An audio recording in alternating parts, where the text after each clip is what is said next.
I'm Richard Elashadi or Tuzemi. The leaders of proscribed people of Biafra IPO bill, Nnamdi Kanu, Federal High Court in Abuja don't deny him bail. You get the point now. According to Federal High Court, they say why they deny the bail.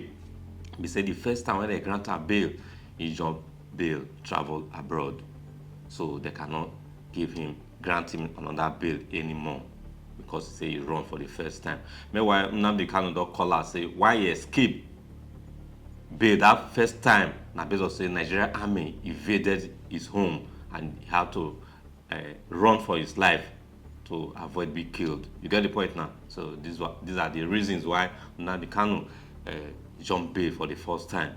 However, Federal High Court don't tell Nnamdi Kanu say he can go to appeal court to appeal for it, but for them they cannot grant him bail or as arrest or change the house of arrest to maybe correctional center again. Say na DSS office you must dey. Maybe Nnamdi Kanu don't call us say the practice of the Nigerian Constitution when they do na criminal activities that they play, because they cannot extradite him from foreign land to Nigeria to come and try, because that act alone is against the law and it's a criminal offense. You get the point now?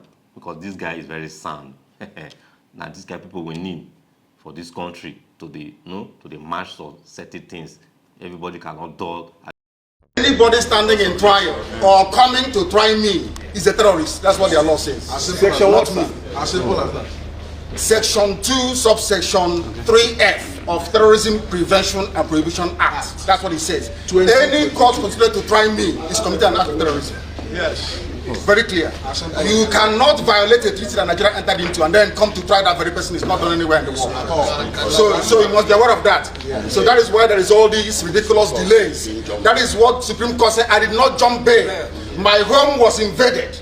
They came to kill me and I survived. They came to Kenya to kidnap me, brought me back to this country and seeking to try me, which the law says cannot happen. You cannot violate a treaty that Nigeria entered into and then hope to stand on that illegality to conduct a trial. Is not done anywhere in the world. And it happened in my case. Nobody has, there's no exception. No exception whatsoever. That's what the law says. Section 12 of the Constitution, what does it say? Any treaty ratified by Nigeria becomes law. It's law. You cannot change it. It doesn't matter what they do. All these shenanigans is just pure rubbish. One is to restore his bail, and the other one is an alternative application. If you won't restore his bail, then transfer him to home detention. These two applications were geared towards providing the environment for him to get a fair trial.